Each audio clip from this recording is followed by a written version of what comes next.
Hello everyone, welcome to stock समीक्षा। आज की एक्सपायरी के बाद कल की इंट्राडे सेशन के लिए निफ्टी का मूव देखते हैं, क्या बन रहा है और क्या बनने की पॉसिबिलिटीज और भी हो सकती है। तो यहाँ तक यानी 6 ऑफ जैन के सेशन में जो लो लगा था वो उसे मैं ए मान रहा हूँ। यहाँ पर ए मैंने डिपिक्ट किया है और यहाँ एक ट्रायंगल फॉर्म हो रहा है जिसमें ए लेग बना है, बी लेग बना है, सी लेग बना। आज डी कंप्लीट हुआ है और कल के अर्ली सेशन में एक ई कंप्लीट होगा समवेयर नियर अबाउट 23635 और 650 के रीजन में, जो कि एक ये सप्लाई जोन मैंने मार्क नहीं किया था। क्लोज टू क्लोज इसको मार्क ऐसे कर सकते हैं, जिसका ओपनिंग कितना है 23680। तो मैक्स टू मैक्स 80 तक, 680 तक एक ई डेवलप होगा। ई बनने के बाद यहाँ से एक एग्रेसिव सेल आएगा जो कि 452 को मिनिमम हिट करेगा, 452। और इसके नीचे उस सेलिंग में अगर वो सेलिंग आकर यहाँ पॉज लेता है और नियर अबाउट 390 के अराउंड 452, यानी दैट मीन्स ये 60 पॉइंट का रीजन है और यहाँ पर 30 पॉइंट का रीजन है। तो ये दोनों बहुत ही क्रूशियल होने जा रहे हैं कल के लिए और आने वाले वीक के लिए। वो क्यों?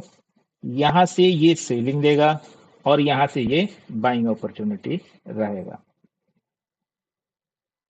इन केस 23450 के नीचे बहुत देर तक ये ट्रेड करता है, जो कि लेस प्रोबेबिलिटी है जिसकी, तो नीचे का हम लेवल इमीडिएट आने वाले दिनों में दे सकते हैं 290 का, जो कि 22970 के आसपास के लिए हम फिर ट्रेड करना शुरू कर देंगे।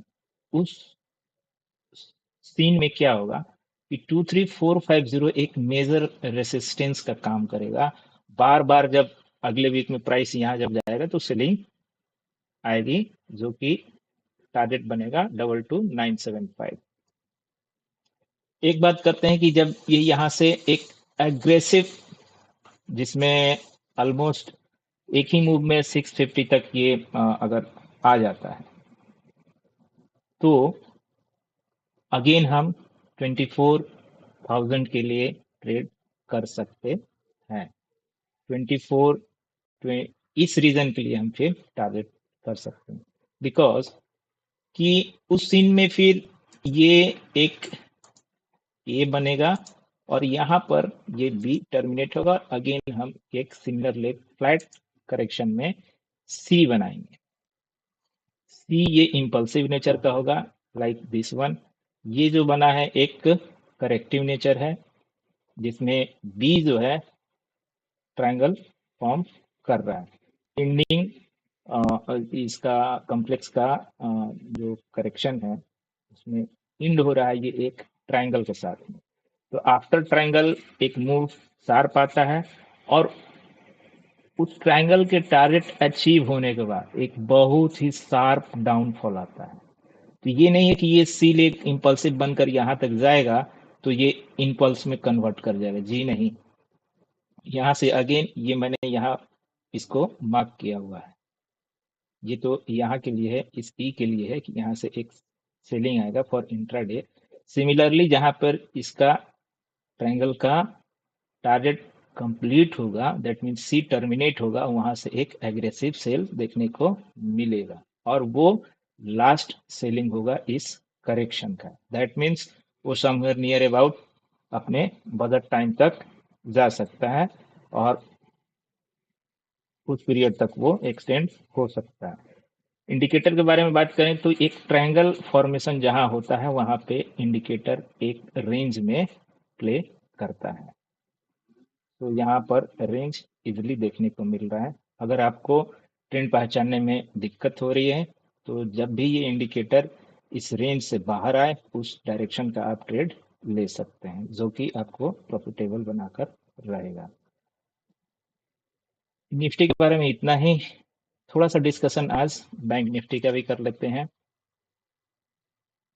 तो ये मैंने ऑलरेडी बैंक निफ्टी का चार्ट मेरे 4 आवर पर लगा हुआ है। मेरा टारगेट इसमें अचीव हो गया है और मोर देन टारगेट भी चल रहा है।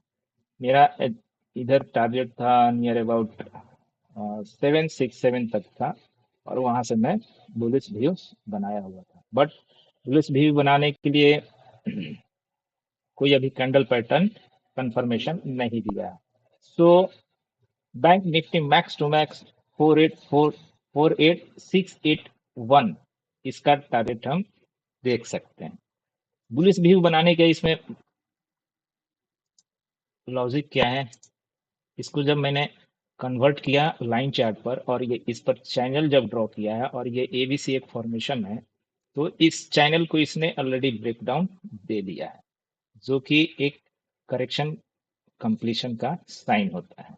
बट करेक्शन कंप्लीशन तो हुआ, तो इसमें डेवलप क्या हो रहा है, तो यहाँ एक तरह से अगर रीडिंग किया जाए तो ये 1 बना है, ये उसका 2 है, और ये इसके अंदर 3 के अंदर में 1 2 3 4 बनेगा, और 5 यहाँ पर कंप्लीट होगा। तो यहाँ पर 5 अगर जब इन केस बनता है नियर अबाउट 48,680 के रीजन में, तो ये इधर एक बाउंस लेगा। कितना बाउंस लेगा? जो बाउंस इसके बराबर होगा, यहाँ से लेकर यहाँ तक, और वहां से एक छोटा फॉल और आएगा जो इसके नीचे जाएगा, वहां से फिर बैंक निफ्टी बुलिश बन सकता है। तो अभी तक के लिए इतना है।